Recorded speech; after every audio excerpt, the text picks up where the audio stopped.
A very good afternoon to NRIstreams live viewers. A happy 244th Independence Day to the United States of America. And also today is Guru Purnami. So happy Guru Purnami too. Today we have a special guest. He is not a regular or regional politician. He is articulate, well-rounded, and highly successful businessman. His words carry weight. His message resonates locally, nationally, and globally. We NRIs look up to him fondly, and we have high hopes on him. He is a Telugu Desam Party MP and a member of 16th and 17th Lok Sabha of India, representing Guntur constituency. He is an industrialist, politician, and the managing director of Amar Raja Groups of Industries. He has spoken a number of different issues of public interest in the Parliament of India. His description and analysis on the subject of tolerance in India was appreciated by the general public. Please welcome Mr. Jayadev Galla. Thank you for joining our show, Mr. Galla. Thank you for your time, sir. Good evening, or good morning, I should say, to all of you. It's good evening, sir, but everybody is watching all over the world. So it's good afternoon, good evening, and of course, it's a good morning too. Yes. You have a lot of viewers watching and you're our favorite leader. Thank you. It's nice to be able to interact with all of you on the 4th of July. Thank you. What an auspicious day to talk to you. It can't be better than this. Today is Guru Purnami too. Yes. People want me to all of you as well. I spent a lot of 4th of July when I was growing up in Chicago. That's wonderful. That's wonderful. We are going to go listen a lot of things from you, and we are waiting for that. And before that, viewers, today we are going to discuss only current global and national based topics only. Please hold on to your party-based questions or issues. Hope you understand. We have a few of our experts team in our panel who are going to ask questions based on each topic. So let me introduce our team. Mr. Ram Mohan Konda, founder of CATS, that is Capital Area Telugu Society, and also Commissioner on Maryland Government Commission on South Asia Affairs.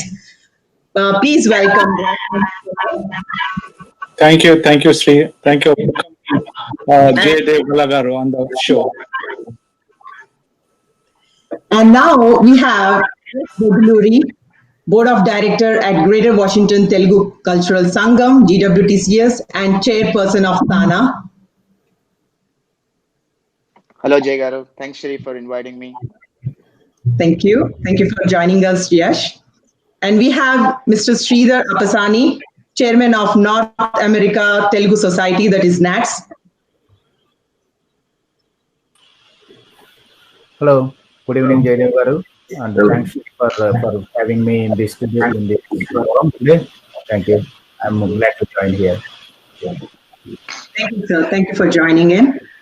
And we have Mr. Vishal Aditya Putluri, graduate from Harvard University with master's degree in international development and economics. Hi, Sri. Thanks a lot for having me. Thank you for joining, Vishal. And now we have the young entrepreneur, Monica Uyuru. She's an aspirant entrepreneur pursuing business and IT graduation in Berkeley University. Hi, everyone. Thank you for having me. I look forward to our discussion. Thank you.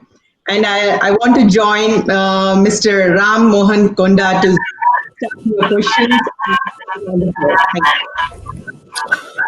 Thank you, Sri, and thank you, first of all, NRIstreams for connecting the leaders who have gone to India, successful businessman in India.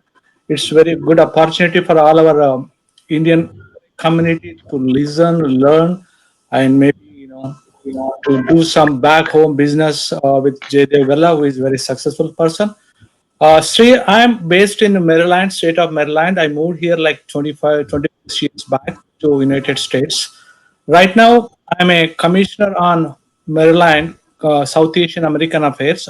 I'm not representing as a commissioner right now, so I'm just representing as a individual community person. So my role here in this Maryland is, we kind of engage South Asian communities through the governor's ethnic and cultural commissions to deliver the voices of South Asian Marylanders to the government administration, connect the administration, citizens, and alert the administration about real-time needs of South Asians, including most of them are Indian communities in Maryland. So these kind of things, conducting sessions related to business opportunity in state, related to business, including basic things like how to write a contract, what are the programs state has, regarding the house, if there is any below poverty line in the community. There are a lot of Bangladeshis, Nepalis, they come on visitor visa, so we kind of help them and make them aware of the government programs, utilize the facilities in the state of Maryland. That's what our commissioner role as we play.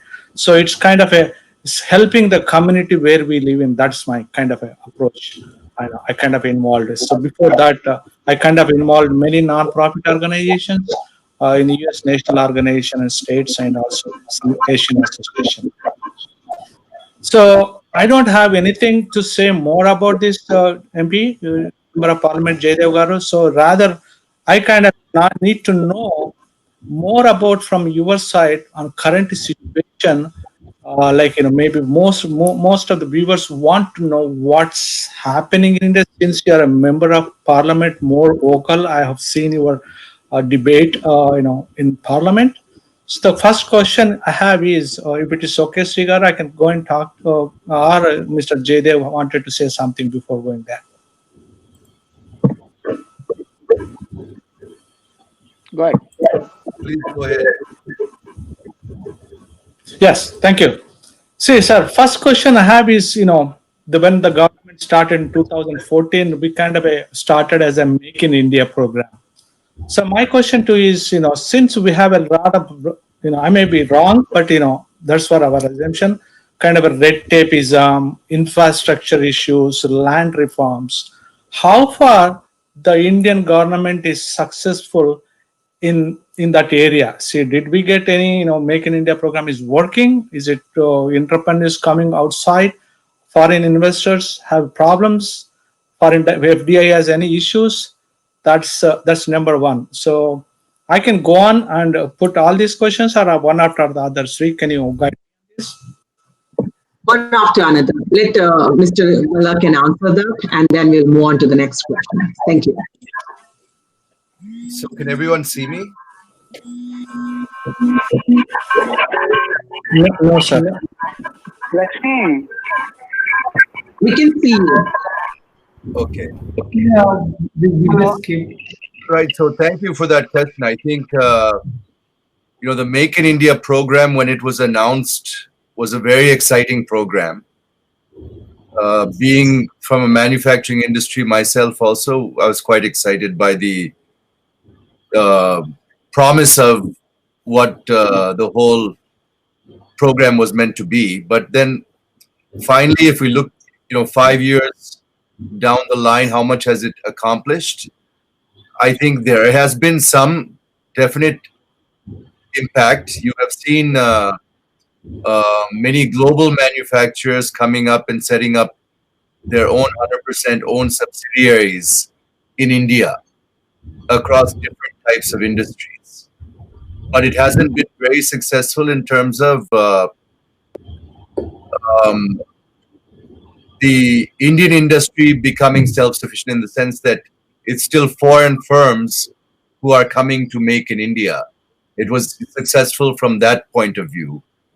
But did it help India as a manufacturing base become globally competitive? It did not. And that's where we have lost, I think, so far. And we grew more dependent on China over the last 5 years than we were before that, not less dependent. especially in electronics and telecom and some of the other areas where our industry has not been competitive at all. And I think that was also that was a lost opportunity, because when the demand is growing at such a rapid pace in India for telecom services, whether it's telecom infrastructure or whether it's cell phones, all of that is coming from China. Even if you look at the big numbers that you've seen in the last 1 year that so many telephones are being made in India, it's all a load of crap, because it's all the parts are coming from China and being assembled in India. And that's the best case. And in worst case, they're just changing the label after it comes to India. So, it's certainly not anything that you can call manufacturing. So I think those dependencies, I think at least now, with both the COVID scare and the supply chains being disrupted, and then the China conflict in the Himalayas, and the anti-China feeling that's coming and wanting to de-link from China is, good thought at this point. But I think even if we're committed to it, if everybody in India is committed to it, it's going to be years before we can break those links, because we'll end up damaging ourselves much more than damaging China in the process.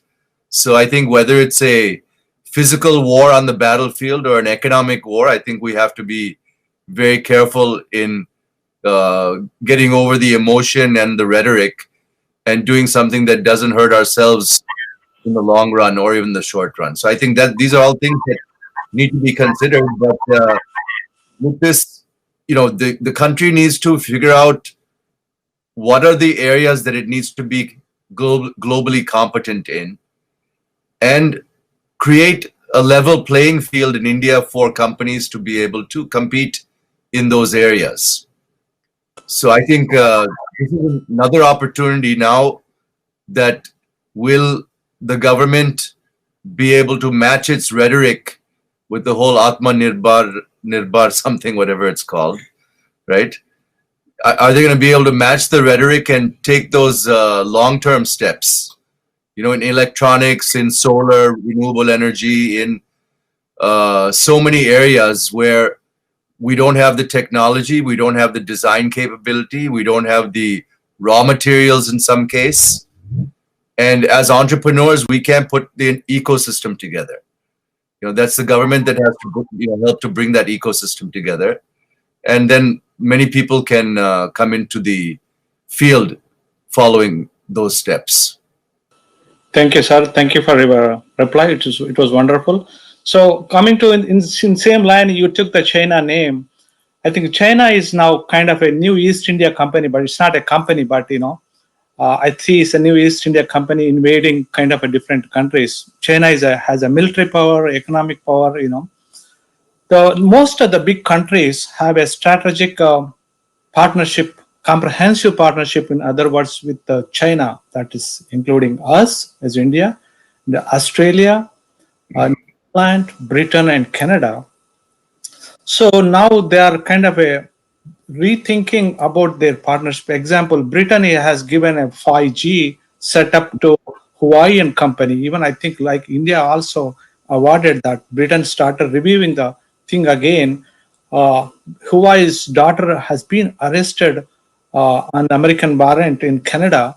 That's been banned now in India also. All Chinese-made companies for telecom infrastructure has been banned for government companies, and also very strongly told to private sector also not to use Chinese-made for telecom equipment now. Oh, okay. So other ones are Australia. If you look at Australia, is a 2.5 million people. So you never see Australian Prime Minister speaking. So I'm increasing the defense budget by so much. And he's fearing some kind of a threat by South Asian Sea and all these things. So what do you think about, going forward? So globally, destabilizing rise of China, how is that going to, everyone is going to act on that? The Communist Party of China is only afraid of one thing, and that is their own people. they're not afraid of Donald Trump or anybody else in the world. So I think what fears them, what they're afraid of most is internal revolt. And I don't know how, I've recently been studying a little bit about Chinese philosophy. If we believe in karma and reincarnation, they believe in what's called the mandate of heaven. And, the ruler of the country is mandated by heaven to rule. And whenever the heaven's mandate becomes weak, you see things like famine and disease and war and all of these type of things become signs for the people that it's time to change the mandate. And when that happens in the past, various warlords from different regions of China would all then compete, and one of them would emerge as a revolutionary leader. So the last time that happened was with Mao becoming the first in the line of the communist dynasty.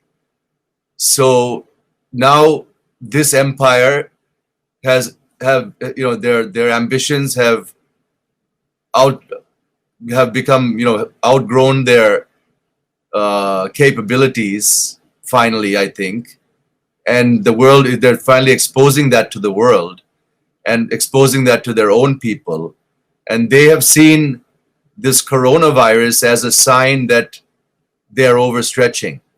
So I think all of what they're doing, if you look at anything, from Hong Kong to Taiwan to the entire South China Sea, in the Himalayas with us, they're flexing their muscles to increase the nationalism, the feeling of nationalism in the country right now, to divert the attention to these internal problems.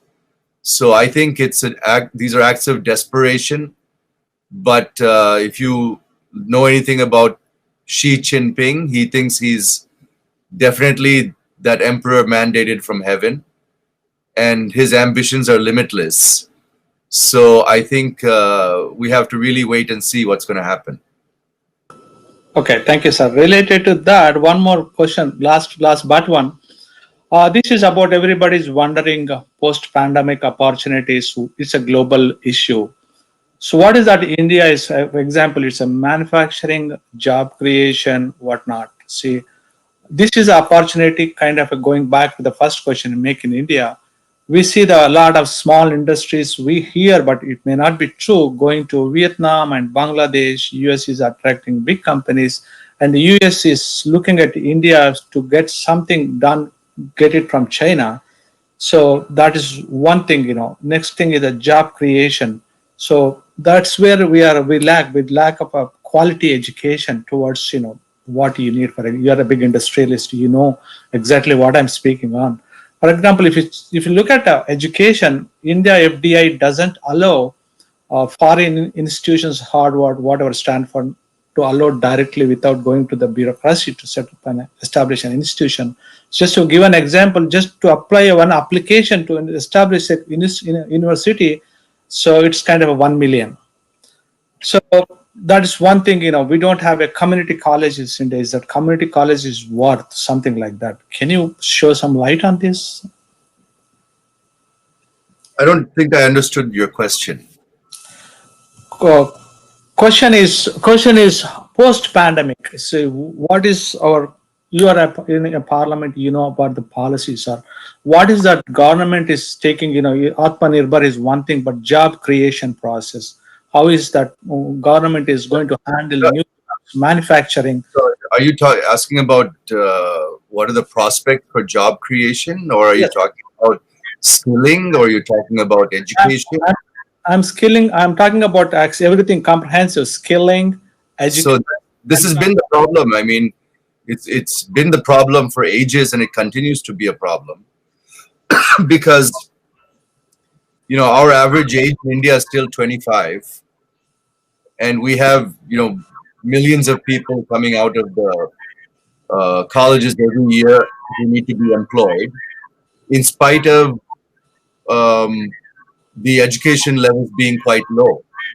And as we increase our education levels, the people who will be qualified without jobs will also continue to increase unless we're creating jobs. So, job creation and having people who have the skills and knowledge to take those jobs is ultimately both our strength and our weakness, right? We have the advantage, we have the demographic advantage of having a young population. We're seeing how difficult countries in the developed world and even China with their inverted pyramid, what kind of social issues that they're going to be facing and leading to economic issues also that they're going to be facing in the future. So I think they have their own set of problems and we have the opposite set of problems where we have such a large number of young people and we're not able to gainfully employ them and keep them productive. So that is that will continue to be our challenge, and that's what we're all striving for, and every government is promising. And I think this government has promised that the economy is going to double in 5 years, and doubling. What I have to say, any government can promise doubling because it keeps happening anyway, right? As long as we keep growing at even 5-6%, we're going to double eventually. If not in 5 years, we'll definitely double in 10 years. So I think maintaining a GDP growth rate of 7 to 9% is critical if we have to eradicate poverty. This year, they're expecting that for the first time in 30 or 40 years, that poverty rate may actually increase in India. That's the kind of impact that this crisis, economic impact that this crisis is having on India. That for the first time in 40 years, the poverty rate may actually increase. So you can imagine it's if we keep the growth rate, and that's not necessarily the best measure for how a country is developing, but it's the most reliable measure that we have today in terms of being able to actually measure something and have some trust in it, if not full trust. We at least know that plus or minus a few percentage points, it's somewhere in that region. If you look at China, when they say they're growing at 6%, they're really growing at 2%. But we know that. We can factor that, and we can still make an assessment, right? So in India, our growth rate, our size of economy is probably underestimated by about 40-50%.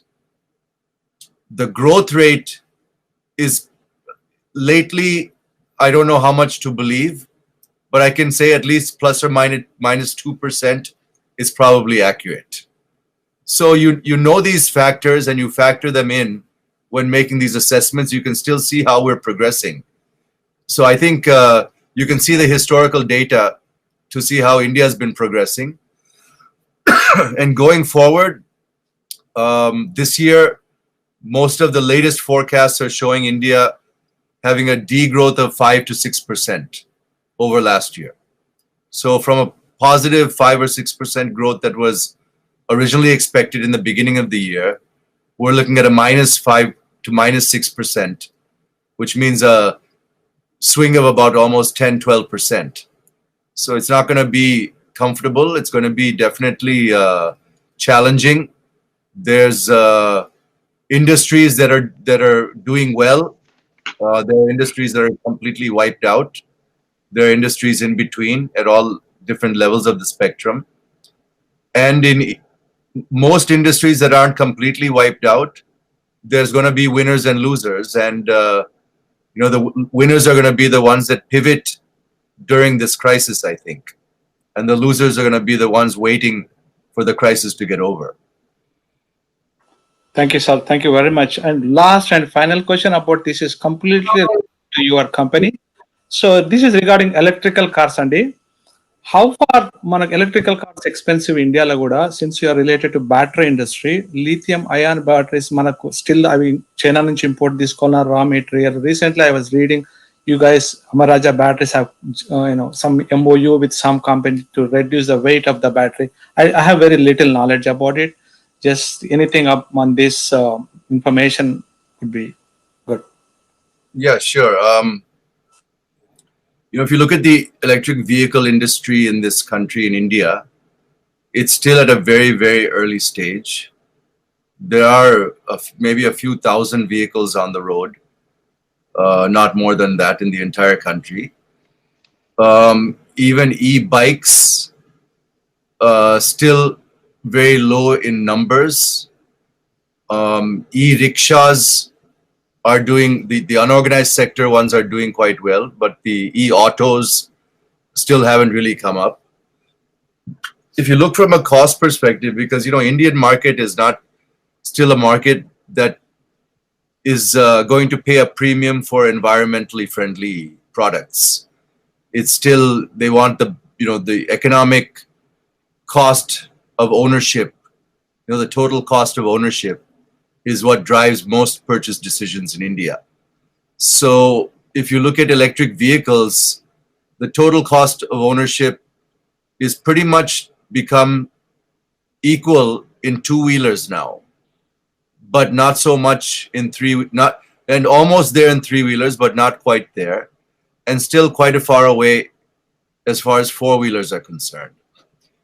And to be able to improve the cost of ownership in an electric vehicle, the more you use it, the better you are in trying to get to equal the petrol or diesel vehicles.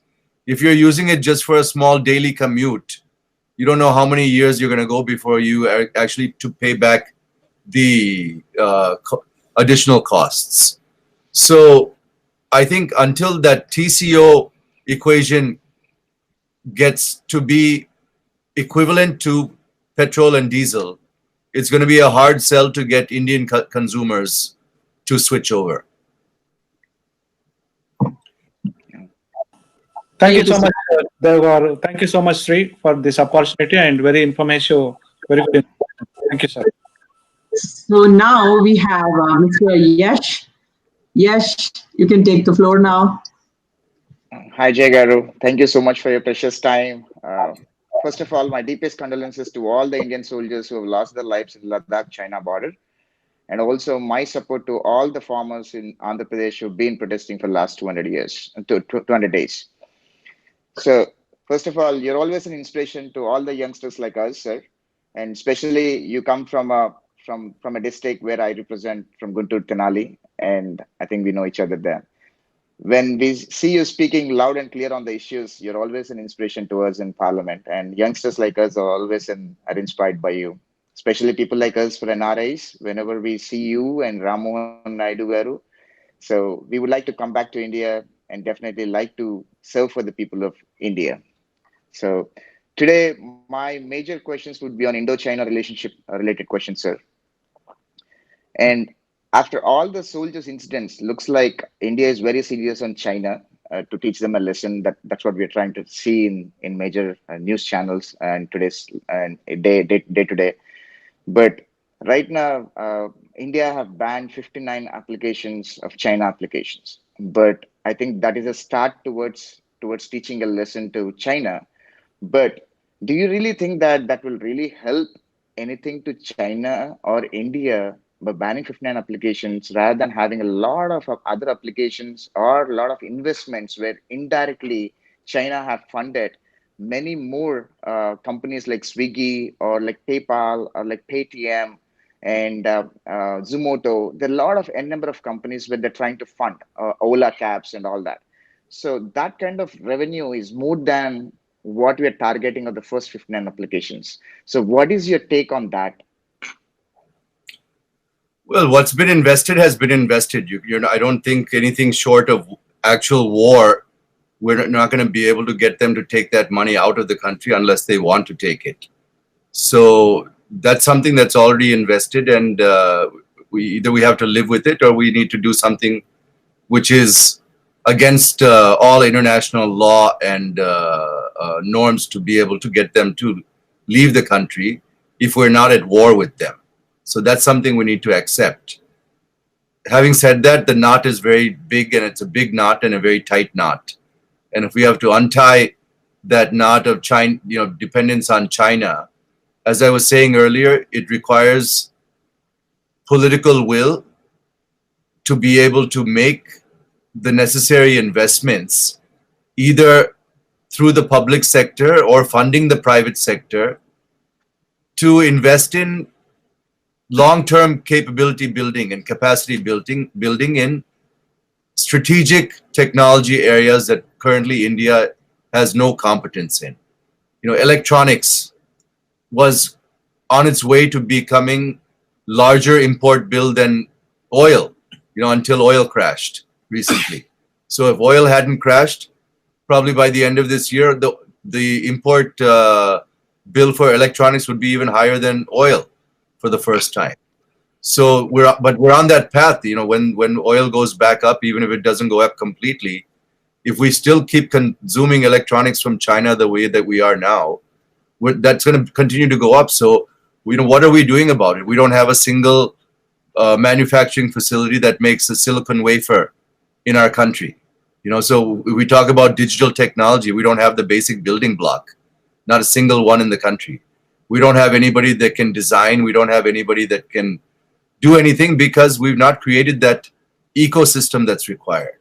So in these areas where we, you know, even in pharma, we have some very good pharma companies, but we're still dependent on so much of the raw materials from China, right? I think 70–80% of some of the raw materials on some of the important drugs are imported from China. So, you know, we have to study these supply chains, find out where we have dependencies in critical and strategic areas where we can't afford to have those dependencies. And we need to learn how to wean ourselves off of China and other sources and be prepared to, you know, suffer a little bit in the process. The problem is public doesn't want to suffer even a little bit. And government doesn't want to do anything that makes the public suffer and doesn't vote for them. So these are things that, you know, they're big challenges. It's easy to, the solutions may sound easy, but implementing those challenges in our political environment can be quite difficult. And it requires, you know, somebody with conviction, somebody with mandate, and somebody who can carry the country along with them to be able to implement these things. So we're hoping that we'll see that someday. Yeah, I hear you, what you're trying to say. So as this is not a political forum, I would not like to talk more on the politics, but yeah. But when it comes, I like to put back the same question back to you, sir, because right now in India, majority of the youngsters and I mean, entire world, especially America, Japan, and other countries like Canada is definitely looking at us, India, to produce, to manufacture the whatever China is doing today, we can manufacture that in India. So with a low cost than what China is doing, because we have a huge manpower in India, youngsters or low rated market people, right? So why Indian government is not taking a step towards talking about manufacturing entire small products in India and shipping it to other countries when the countries like America is already giving a leeway to us to do what we want to do? So that ease of doing business is definitely what most companies would look for when they're trying to establish their manufacturing bases. I think if you look at the list of companies that left China in the last few months or have announced that they're leaving China, most of the companies have gone to Vietnam. And if you look at the COVID data at Vietnam, they haven't had a single death. And I think, I don't remember how many cases they have, but they haven't had a single death. And the disruption in their manufacturing and in their infrastructure has been minimal. So these are things that people look for, right? Even in India, if somebody's going to invest in India, they look for a state that's handling these type of crises better than other states. So if your state is doing better, you're more likely to get those investments. So I think, there's a number of things that India has to perform well on. And within that, we also have to remember that, the action happens, it's finally at the state government level. Whatever the prime minister says or anything, he can bring them and then finally point them to some state. The state is the one that has to close the deal and help them in implementing the project and get the whole thing running. So if the state government is not progressive, then the central government can't do much either. So I think, you know, it's the states that have to get the job done finally, and different states have different levels of capability, as we are seeing. Yeah, I totally agree with you, because recently the Microsoft has started in UP. So UP state have taken an initiative and they got that Microsoft 4,000 seated to India, which is a very great move by the state government of UP though. Yeah. And 2014 to 2019, even your state have done a very fantastic job. Next question would go to majorly, why don't India concentrate on border security? Because India only realizes when there is an issue happening with China or India, or China or India between Pakistan, right? So what is that? What I mean to say is, we understand, as a citizen of India, I understand that India is good, border security is good in terms of manpower, or by air or by road. But do you really think that India is strong enough to fight with China on the ocean level and the sea level? Because I was just doing some research of our when we're thinking that the entire world is supporting India to go war with China at this point, but India is just stepping back. The reason to it is China got a lot good equipment via sea and ocean, because they have a good number of submarines to attack India if India gets into a war by ocean. So why don't India fund more on border security? Why always India remain silent, and it wakes up only when such kind of issues happens? See, you have to look at the budget of the country and how it's apportioned. What percent is going to defense? What percent is going to health? What percent is going to education? What percent is going to infrastructure? And there's so many welfare schemes. You know, it's a huge number of things that need to get funded. And ultimately, you have what you have in terms of revenue to be able to fund all those things. So from that perspective, if you look at the percent of money, you know, the percent of our budget that we spend on defense and other things, I don't remember the numbers to be able to quote them to you, but I think we're fairly well in line in terms of the percent we're spending on defense. If anything, we should be spending less, not more, because we're spending more on the defense budget than, if I remember, health and education combined. So if we're not able to spend money on health and education, and we need to increase the defense budget, it has to come from somewhere, right? So I think it's a developing country problem. Developing countries should not aspire to be military powers. I mean, I think we're in a terrible situation where we have Pakistan on one side and China on the other, forcing us to spend what we are in a situation where we don't have money to spend. We don't have money to feed our people. You know, at times, and that's what we're seeing in the current situation. You know, we have to spend money on our health infrastructure. We have to spend money on our educational capabilities. We have to spend money on capability building, as we were talking about earlier.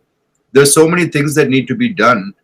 And I don't think that spending more on defense can be the answer for India. We have to find other solutions.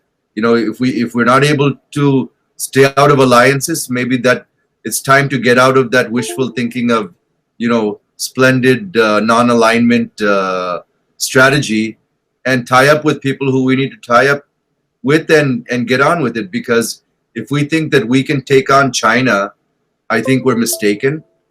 It's a completely different weight class than we are in. And if we have to fight in that weight class, we are not going to be prepared for it, and it can easily escalate into a multi-front war with us, with Pakistan on the other side. And who's going to come to our rescue? We have to think about that. Is Donald Trump going to come to India's rescue? You know, he's going to cut a trade deal with Xi in the background, you know, to get what he wants out of it, and then he's going to ditch us. So he's not going to come to our rescue. So who will come to India's rescue if China and Pakistan gang up on us? And even if Pakistan doesn't gang up with China, If it becomes a full-fledged war, we cannot take them on. We cannot dream of becoming equal to them or to be able to deter them in any significant manner for decades to come. And that is if we commit today. So I think we need to wake up and understand what kind of world we live in and how we need to survive in that world. Very, very amazing answer. I like that. So my last question would be, right, so again, point one, back to point first question. We understand that many of the people, many of the Indian citizens will not be happy if we try to ban the major suppliers like Zomato or PayPal or Paytm or Ola cabs and all that. But at the end of the day, if you really look at our Indian population and Indian mindsets, right, 20 years back, we always used to find alternatives to what we used to get in India. But right now, people started being luxurious to life, and they wanted everything for cheaper rates. So that's the reason why they're trying to buy in Chinese, whatever the electronics and all that, right? So why can't India take little step and start putting a stop towards such kind of cheaper quality or such kind of major production, what is happening in China coming back to India? So why can't why can't India take a step to stop that? Even though the people might not be happy, but at the end of the day, 59 applications got banned. People are not happy, and they got used to it right now. And India started coming up with a new different applications like TikTok and all that. Indians started coming up with the new applications, right? Why can't Indian government take a step to do that? Is what my last question would be. Yeah, I mean, in India, we follow something called IP more diligently than the Chinese do. I think we all know that. Yeah. So we can't necessarily, just infringe on IP rights the way that they do. Otherwise, we'd be another China, right? So we are not another China. We are India. And there's a reason why, in the long run, I feel we can still compete and possibly cross China, but that would require a lot of commitment and a lot of changes in terms of how we're doing things, which is certainly not out of the realm of possibility. I'm still hopeful and I'm still optimistic. But at the same time, I think, we have not required local content in many industries the way that the Chinese have. And I think with the recent changes that have been happening, we may see some of that going forward. I don't know how. I have to study, I guess, because it's just occurring to me. If China has been such an important member of the World Trade Organization and a champion of the WTO, how have they been able to have these restrictions and still be a member in good standing is something I need to understand. But, the local content rule is something that needs to be implemented in India, especially for things that, when we're buying a huge amount of, when we're expanding our infrastructure in telecom, in highways, in every possible type of infrastructure, power and so on, renewable energy.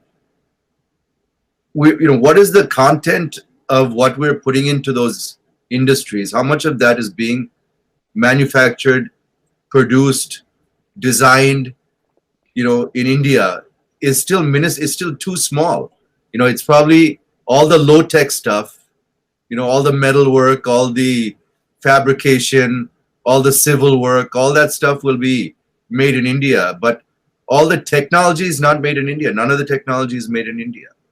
So if you take the Indians in, working around the world, they could probably beat all of these companies together. If you look at the number of Indian scientists we have working in NASA, working in every major IT company in the United States, in every possible industry, in science, in technology, and research and development. Why is it that we're not able to produce one company in India that can compete at that level? It's really, we have a small electronics company in my group, and I've not been able to grow it because I don't have anybody that can design anything. And if I look for people in India, you can't find anybody. because there's no company that designs anything. So which company do I hire from? So you just don't have the capability, because not because we're dumb and we don't know anything. It's because nobody invested in creating that ecosystem in India. So we are exporting all of our talent to all the countries around the world to work for companies that are making, world-class products, but we can't have a single company doing it in India. So it requires capability building and long-term investments. Very true. And my personal question to you, sir, because people like us, youngsters, people like us would definitely love to come back to India and try to be part of the Indian politics currently. But looking at the current diverse Indian corrupted politics, how do you encourage youngsters like us to come back to India and be part of the Indian politics? Yeah, when I first moved from US to India, this was almost 30 years ago now. And I used to wonder how long it's going to take for India to become like USA. But now I'm wondering how long it's going to take USA to become like India. So whether it's politics or whether it's infrastructure or whether it's anything else, I think both are moving towards each other. It's not just that we're chasing America or chasing the developed world. Developed world also seems to be slipping in many respects, and we seem to be coming closer together. And the politics don't seem to be very good anywhere, for that matter, right? I mean, look at the choices that you have in the upcoming presidential election in the US. The leader of the free world, and those are the choices you have. So what kind of system produces that is being questioned, right? And I think even in India, what kind of choices do we have is what people are starting to ask.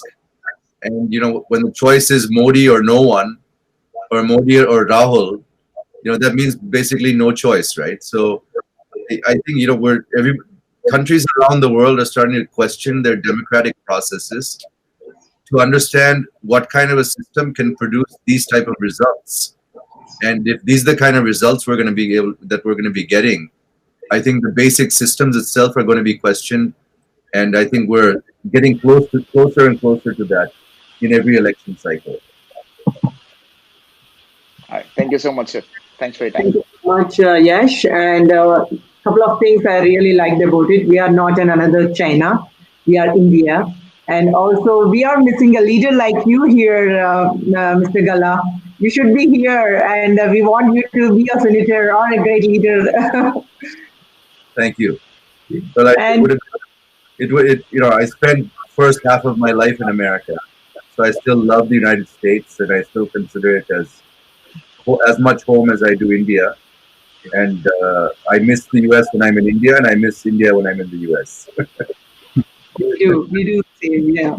And we have reviewers asking few questions. Well, let's answer this, and we'll move on to our next panelist. The first one is, please explain responsibility of central government on the AP capital, that is Amravati now. So it's a fuzzy area. It's not so black and white. It's a gray area. The right to determine the capital of the state is with the state.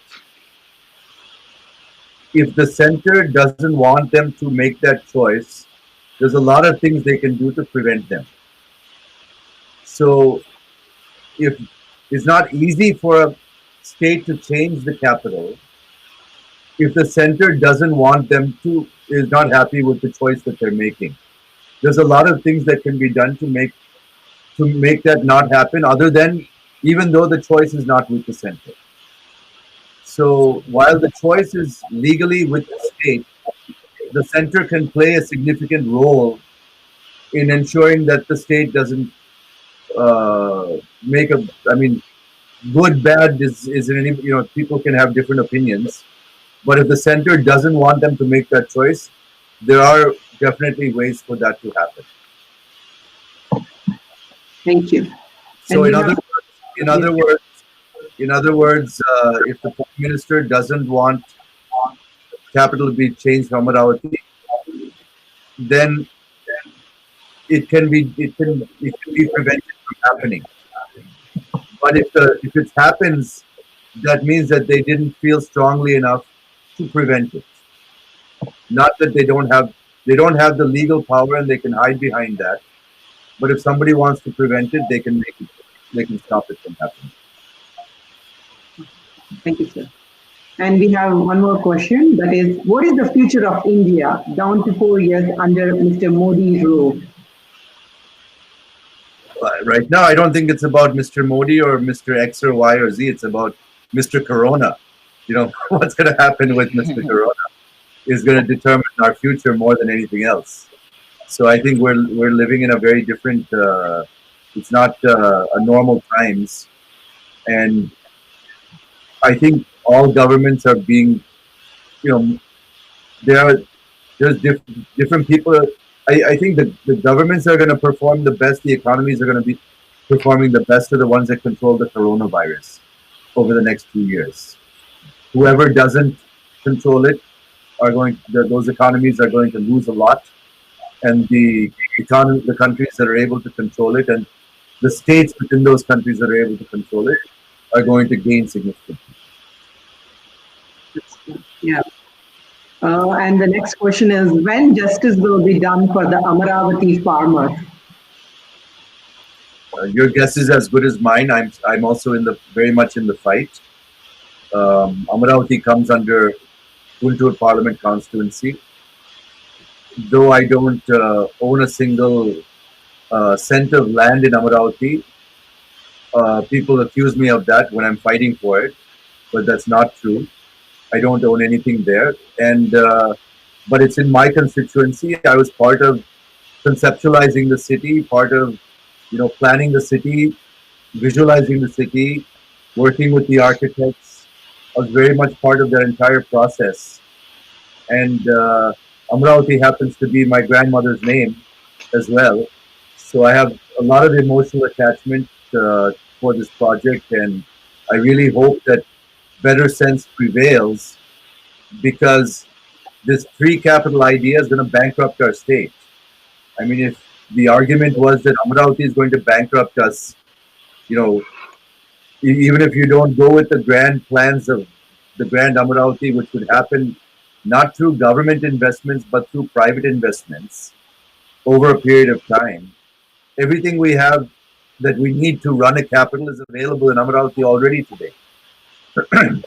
So duplicating some of that in Vizag, some of that in Kurnool, and having the need to have housing for these people who have to travel between three cities, and the TA and the DA between three cities, is not a one-time loss to the state, but it's an ongoing loss to the state forever, as long as three capital idea is in operation. And I think it'll be a tragic path for the state to take. But ultimately, we have a constitution, we have courts, we are fighting in every forum, and I'm hopeful that we will succeed. Thank you, sir. And now we have another panelist, Sridhar Appasani Garu. Sridhar Appasani Garu, go ahead with your question. Okay, thank you.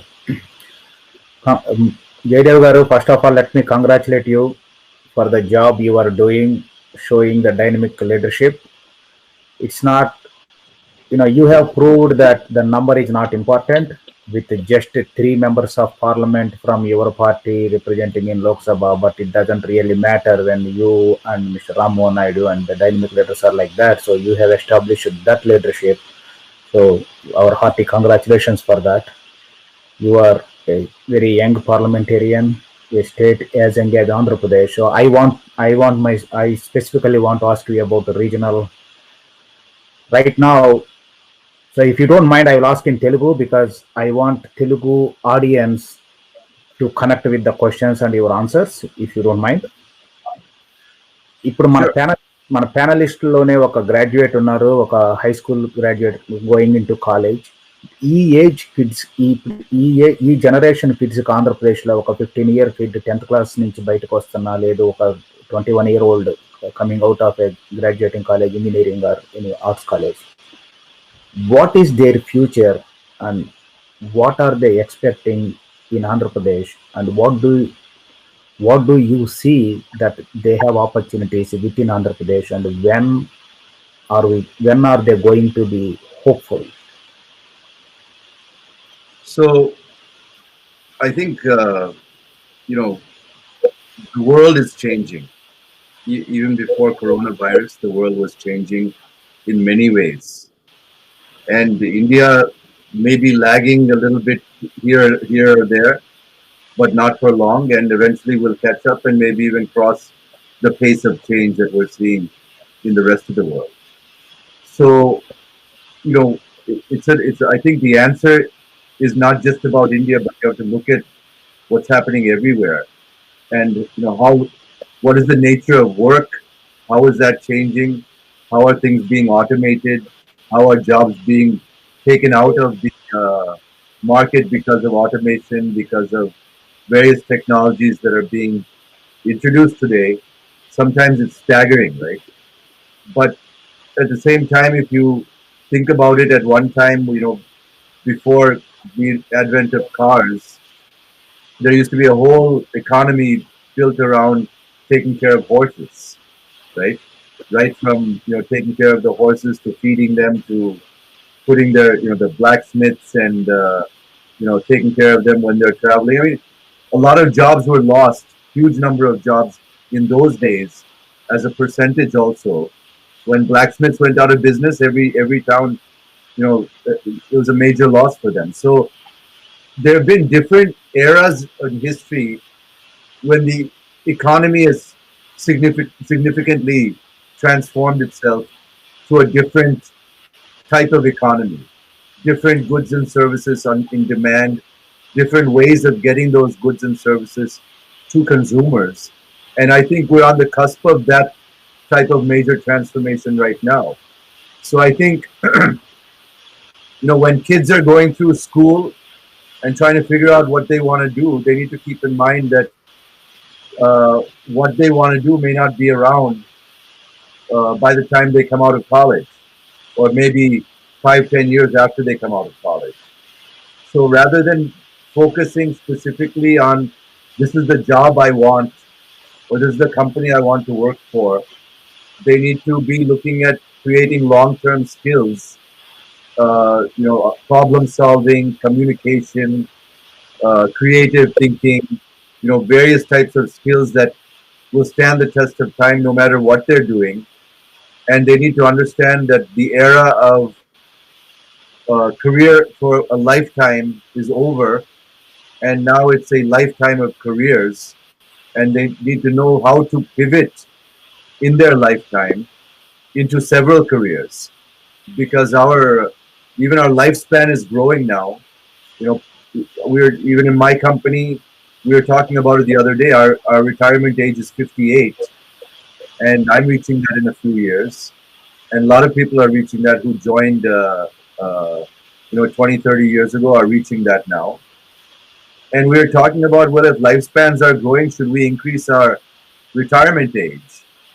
But finally we decided no, because at 58, if you're still working for a company, you probably lost the plot if you want to continue working for a company. You should be ready to go out and do something else with the knowledge and skills that you've gained in those years to be able to add value to society in some other way. Whether it's public service or social service, or you want to become, get into art or music, or acting or whatever, something, not one career for a lifetime or with one company, but how do you keep building skills and capabilities to keep getting into your next career? I think that's what they need to be focusing on. Yeah.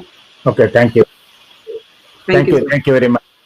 So my next question is related to investor confidence, especially in Andhra Pradesh, and which may reflect throughout the country, because if this trend continues, ఒక government ఒక project start చేసి ఇన్వెస్టర్స్ని invite చేస్తే అది capital city plan కానివ్వండి, ఏదైనా subsequent government వచ్చి వాటన్నిటిని null and void చేసేసి మళ్ళీ పాలసీలు మార్చేసి షిఫ్టింగ్ అని, లేకపోతే ఫార్మర్స్తో చేసుకున్న కాంట్రాక్ట్ బ్రీచ్ చేయటం కానీ, this is not just one related to today. This may be related to Andhra Pradesh and Amaravati farmers, but if this trend continues, is it not going to impact the investor confidence throughout India?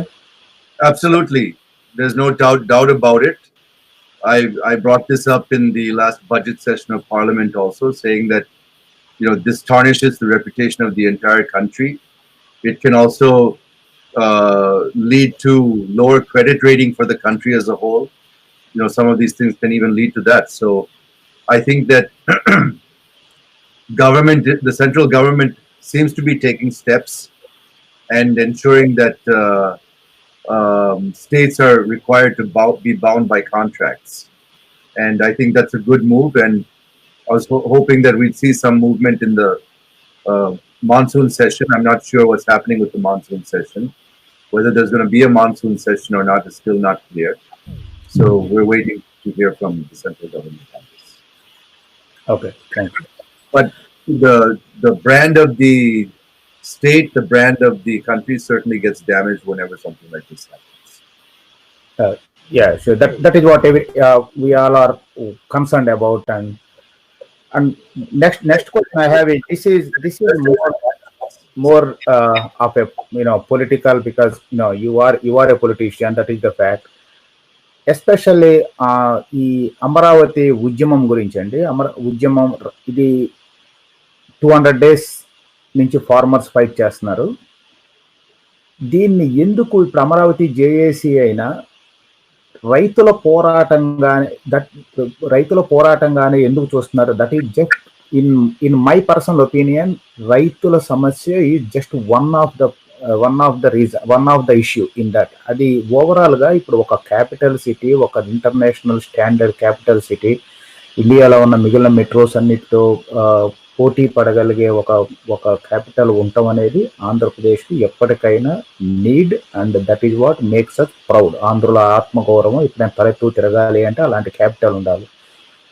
13 districts పీపుల్కి అదే feeling వచ్చి unite చేసేటట్టుగా moment ఉండాలి. కానీ ఇది రైతుల పోరాటం అంటే అదేదో ఆ పొలాలు ఇచ్చిన వాళ్ళ వరకే గవర్నమెంట్ వాళ్ళకి ఏదో కాంపెన్సేషన్ ఇస్తే అయిపోద్దేమో అనేటట్టుగా డైల్యూట్ అయిపోద్ది కదా. అదెందుకు ఆ ఫైట్ ఆ డైరెక్షన్ లో వెళ్ళలేదు? Why are the JAC? I understood the question. Yeah. Basically, it's difficult to make an assessment what people in Rayalaseema are thinking or in other coastal districts are thinking. The only way we'll know that is if there's an election. Otherwise, the polling has been terrible. Everybody who does the polls also, we don't know who to trust, who not to trust. Every time the ruling party gives a call for pro 3 capital idea, they gather all their people and show that there's enough people that support that idea. And whenever the opposition gets together and makes a call to support Amaravati, on that day throughout the state, their supporters will get together and show that yes, there's support for this idea also. But the only people fighting for it are the farmers in Amaravati. The people in the rest of the state, other than those who are politically affiliated or supporting those politicians on that day of protest, rest of them have decided not to take a stand. They don't want. I mean, even if they have one preference or the other, they're not ready to fight for it. They're thinking that whatever happens, how is it going to impact us? Even though they understand the long-term impact on the state, they're still having short-term thinking.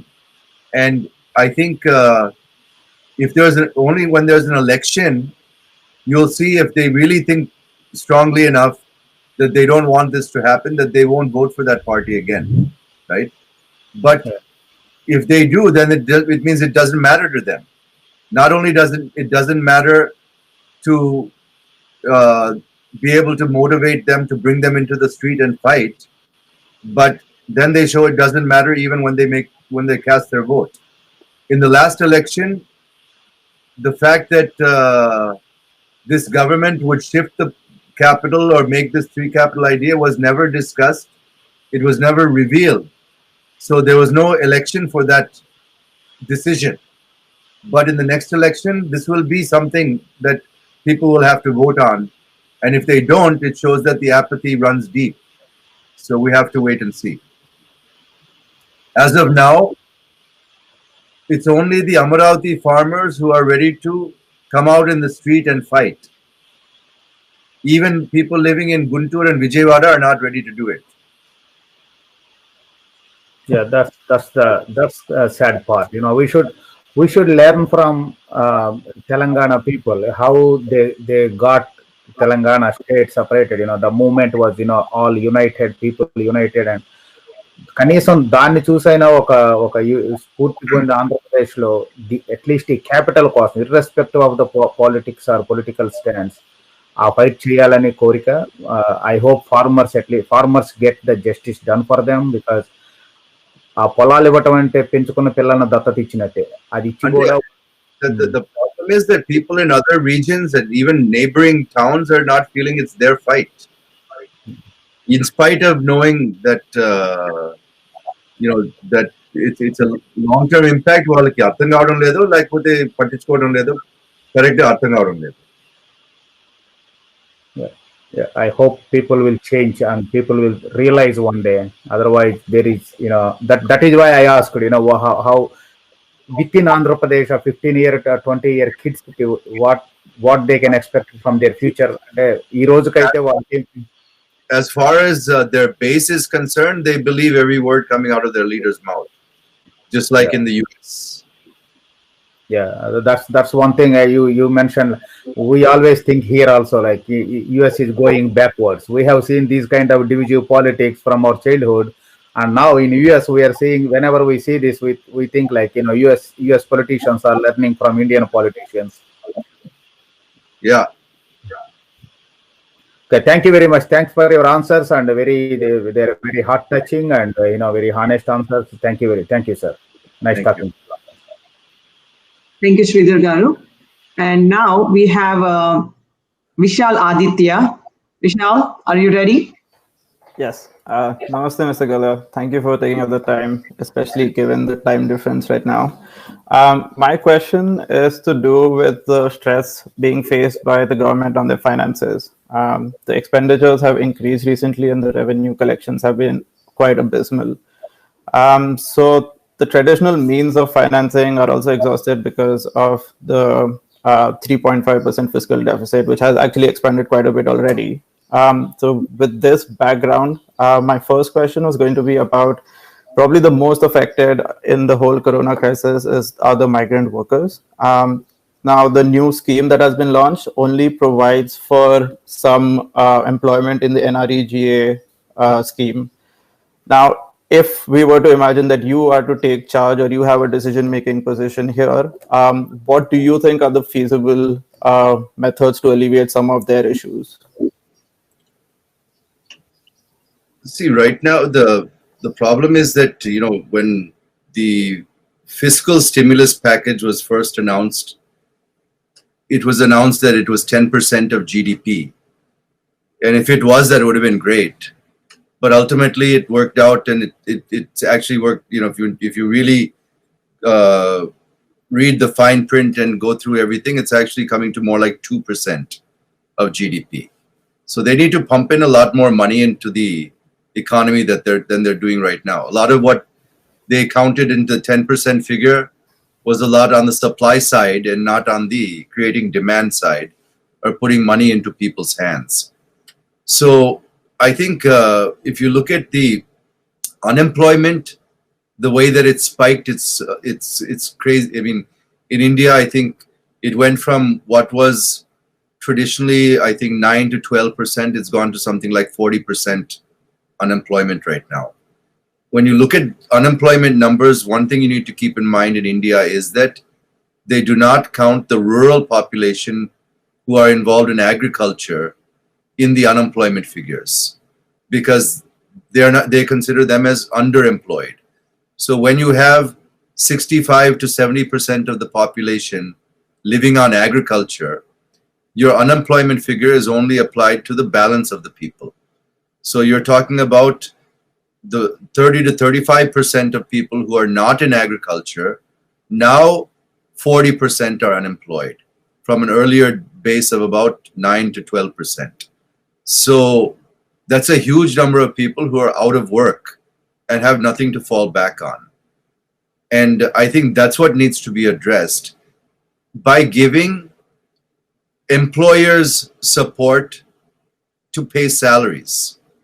Many companies, many small and medium scale industries are shutting down because they can't pay their labor. If you pay them money to pay their labor, then you're at least keeping some economic activity going. If you don't give that money to the SMEs, and that SMEs actually employ 80% of the workforce, only 20% are coming from the large industries. So if you don't support the SMEs, all those people are going to be out of work, and then you're going to end up having to send that money to them in some other form anyway to prevent them from starving. So rather than just giving the money directly to the person in their bank account, if you route it through the employer, you're at least keeping some economic activity going. So I would encourage the government, and if I was in a position to do it, I would be pumping in a lot of money into the SMEs. Just a follow-up on that was, even before the COVID crisis actually struck India, there were a lot of macroeconomic troubles that were brewing up anyway. One of which was the twin balance sheet problem, where the banks were over leveraged, and we also saw the companies having trouble paying back their loans. And the second, what we had briefly alluded to, was on the job creation side, where employment was low, which led to consumer demand being low. So again, the push has been mostly through the supply side. Now, even without COVID, there were many issues. Do you think there has to be a comprehensive addressal of all of these issues beyond just the relief package right now? And if so, what steps do you think are necessary? Yeah, this relief package is to keep people alive, and to keep that in mind. It's not just to keep the economy moving, but to keep people alive. I think that's the primary objective of this relief package. It's not to get into long-term structural weaknesses in our economy, which we talked about earlier a little bit when we talked about China. Those type of things are also very much required. But when will we be able to do that, and how will we be able to do that? Ultimately, we have limited resources and needs that far exceed our resources. So how do we prioritize? I think that's the skill that any government needs to show, is how to prioritize the spending of those resources that keep the most number of your people happy and elect you again. Because ultimately, every decision they make has that final filter to cross in terms of, will this hurt my re-election or will it help my re-election? So I think that's another challenge that we face in a democracy, which U.S. is also facing in its own way. I don't have an answer for you really, but it's possible. Is it probable?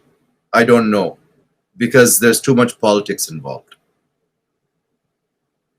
Okay, thank you so much. So, Mr. Galla, of course, time is running out, but we have 1 or 2 questions remaining. Is that okay to go ahead and ask those questions for you? Sure, 2 more questions will be fine. Okay, thank you, sir. Sonika Uyuru, she's our last panelist. Sonika. Hi, sir. Thank you for taking the time so far to answer all these questions. I really enjoyed listening to all of your very knowledgeable answers, and I learned a lot about politics in India, which I don't really know much about. So I just graduated high school here in America, and I'm going to go to college now, and I'm very interested in studying business and hopefully becoming an entrepreneur in some kind of innovative field. And I know you're a very big, prominent leader in the business industry in India. So I was wondering if you had any advice or insight that you can give to us aspiring entrepreneurs in America and in India, and your advice in that fact. I think this is especially for entrepreneurs, this is probably a one of the most exciting times to be, in the field, because as we've been talking about over the course of the evening, so many changes are taking place, which means that so many transformations are taking place, which means that there are so many opportunities opening up. People's behavior. We in our company we do what's called strategic planning, where we try to build a 5-year plan, 5-year strategic plan every year. So we relook at it every year, and it's not just adding a year, but looking at the whole 5-year plan and making significant changes if we feel we need to. So this year when we looked at it, we had completed our 5-year plan, and we were just about to go for our budget approval when the COVID crisis hit. And suddenly our budgets didn't make any sense, right? So we said, we delayed our budget approval by a month. We went back to the drawing board, and we realized that our normal strategic planning process is is completely irrelevant in the current situation. We need to do scenario planning, right? Where we're looking at possible different scenarios that could emerge, and how would we be prepared for each of those. And while we're doing that and looking at 4, 5, 6 scenarios that might emerge, and we're looking at what's called mega trends, right? Big trends like digitization is a trend, or various other trends that are happening. And we tried to look at this COVID. Because of this COVID crisis, many of these trends are accelerating now, right?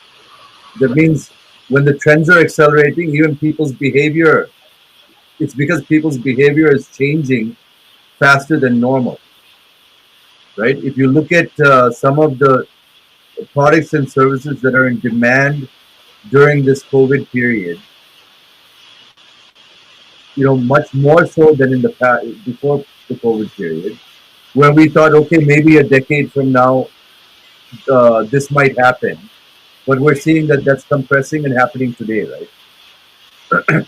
So when you're living through the biggest crisis the world has faced since World War II, that means your generation is coming out of college at a very significant time in history, a different era. We're moving into a different era.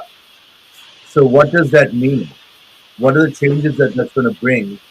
And how can you lead those changes is what you should be thinking about. Thank you very much, sir, for your insight.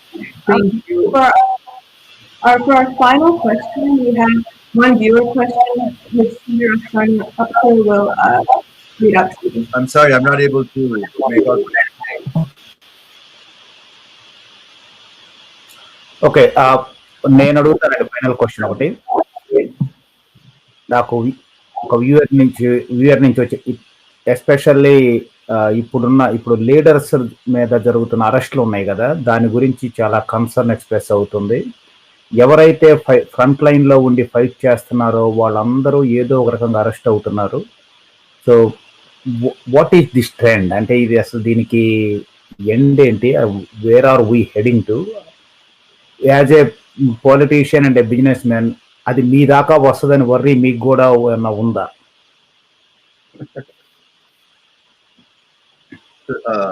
See, I'm confident that I'm not going to get arrested for corruption. That much I can say. I've been arrested once already for fighting for the farmers in Amaravati. I may get arrested again for something like that. I don't know. But the fact that this government is indulging in vendetta politics and in coercive politics, vendetta is one side, coercion is another. If you don't do what we want, we will go after you, is coercion, right? So that's happening, unfortunately. I won't single out our state, but it's definitely happening more in our state. But it's happening at the central level. It's happening in many other states as well. And it's unfortunate that it's happening more in our state right now. It's very obvious. But I won't say that it's isolated. So that's one thing we need to keep in mind. It's a larger problem than only our state alone. And if we may not hear about it, but again, I don't want to keep trying to compare the US and India, but it's happening in US also, right? I mean, you can see what's happening with Trump and his cronies. How are they doing anything less than what our politicians in India are doing? So, not to make light of everything. I mean, I'm just saying, let's not assume that it's only happening here. But yes, it's happening here. It's happening to us. It's happening to me. It's happening to everyone. And the only thing we can hope for is that public will understand this for what it is. And I think that's starting to happen. And we can only hope that that gets exposed more and more. Okay. Thank you, sir. Thank you. Thank you, sir, and thank you for all the panelists. And ఈరోజు మేము let me end with a Telugu note because this is a lot of Telugu people are watching it. So ఈరోజు మేము business side, అలాగే economic side, అలాగే health side, and young entrepreneurs and different sectors ni cover chesam, sir. And your knowledge is invaluable, and really it helps a lot of us to understand and get in a prospect like how we can think different way now. And I wish you will be one of the best leader, and we see you as PM too. That's what I think, as also the panelists too think about it, because a well-rounded person like you should be a PM for India. Hope and wish that happens soon. And any other suggestions or anything you would like to share with all the audience? I think, I guess, most of the audience is in the US, is that right? Yes. It's all over the place, sir. Everybody is watching, yeah. Yeah, so, I mean, I would only say that the world is changing a lot. And it's time for everyone to really do a lot of introspection. You have time for that now also. A lot of reflection and introspection on what you want, what you need, and where can you get that? Because things are changing and industries are changing, countries are changing. So in a time of change, are you going to be the only one that doesn't change? Is something you need to be asking yourself. And if not, what are those changes you need to bring into your life to be able to move forward? I think if we can come out of this crisis with some of those answers, that would be a good achievement for us. Thank you, sir. Thank you for your time. Thank you, everyone. And we are ending the session now. And stay safe and stay healthy. Good night, Galla. Thank you. Have a good night.